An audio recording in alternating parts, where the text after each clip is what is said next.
Thank you so much for joining us on another flight on Aviation this week on Channels Television. I'm Bukola Joe Oketumbi. Aviation remains a capital-intensive industry, no thanks to the amount of funds needed and the challenges that domestic carriers say they have to cope with. With airline operators now granted a value-added tax exemption and zero duties on spares, what more is required to grow the sector? That's our focus, and a peep into the Paris Airport ghost town. And our flight takes off right now.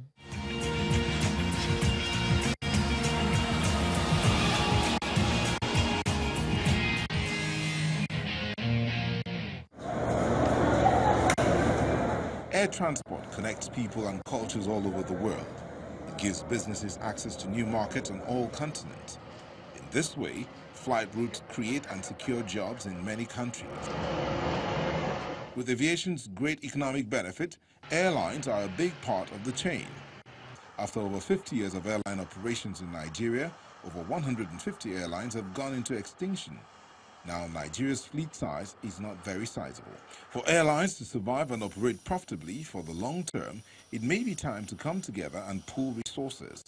If you are not too eager to merge, you must find a level of cooperation. We want to see our airlines come together, improve their capacity, and improve their processes. And in doing that, you cannot stand alone. And that's why today, if small air carriers, Askai, has partners, Rwanda Air has partners with foreign airlines, and we have our airlines that we don't have partners, then something must be wrong with what we are doing. I believe the federal government needs to harness aviation as a tool for economic and social development in Nigeria. If you look at Singapore, many years ago, the wise government of Singapore harnessed aviation. And today that island state, which is probably not bigger than Lagos State, is a major hub in Asia. A hugely successful aviation market. Why? Because of aviation. Meanwhile, other African countries, which are far behind Nigeria in terms of aviation development, have evolved and continue to do better in terms of running a profitable aviation industry. Countries like Kenya have a fleet size of 36, Rwanda 12, and Ethiopia, adjudged the #1 in Africa, has about 100 aircraft. The growth has been very attractive, remarkable growth. I mean, by any standard in the industry.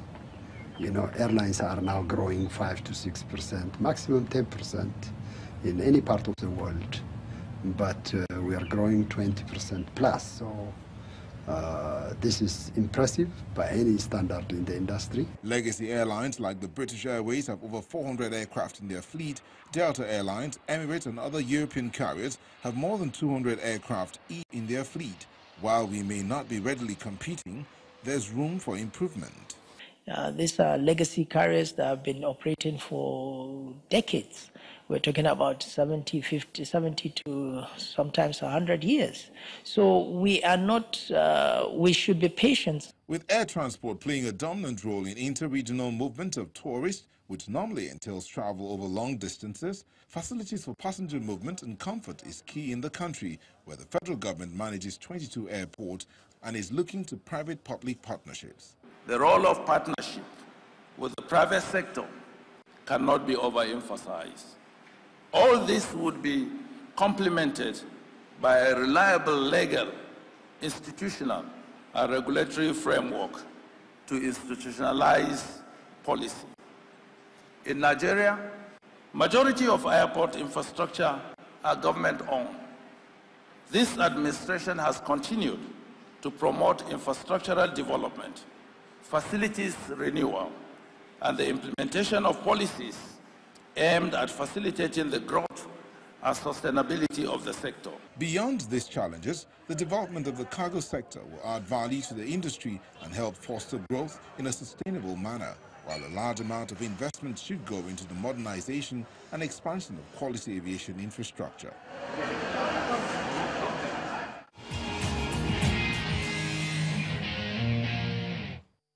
Airport infrastructure must be upgraded if Nigeria must become a hub for airlines, and domestic carriers must be encouraged as they add value to the economy.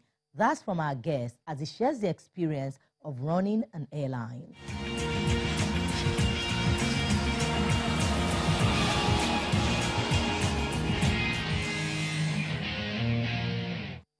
Well, the domestic airlines are giving it their all. We're all doing very well. It's a struggle, but we deserve to be given kudos by the government and the governed. The Nigerian airlines are becoming stronger and stronger by the day. All we need is the support of the government and the flying public. So I have to thank this regime of President Buhari for giving us VAT waiver, for giving us duty waivers on commercial aircrafts and commercial aircraft spares. The government has done well to this end. However, the implementation is another thing. One thing is for government to bring out a policy that is meant to help the polity and help everyone. Another thing is for the civil servants who are implementing these policies to, understand what the wishes of the government. And the first thing we have to do in this country is to get our airport infrastructure very right. I'm sure some of you have seen what has been trending the past few days. The new airports in Ghana, world class. Airlines don't create hub. Good airports attract the hub. It's when you have a good airport that airlines will now come and start using that place as a hub. But for now, we don't have it. So the airport infrastructure has to be improved upon. It is very, very important. It's mandatory. That is the first thing to do before we're thinking of any other project at all. If we get the airport infrastructure right, the airlines will also begin to get it right. For goodness sake, it hurts me, and it hurts some other operators. There's a lot of business in the West Coast. You carry full load. It's not like that. The West Coast, or whatever they call it, is an emerging market. That is why you cannot really do direct flights to some of them. You have to stop here, stop there. As you're stopping, your building cycles on your engines, building cycles on your airframe, your aircraft will go quicker to the maintenance shops. More than if you are doing direct flight. The charges are prohibitive. These countries want to discourage Nigerian airlines from coming into their countries. Meanwhile, in our own country, they are being given the red carpet.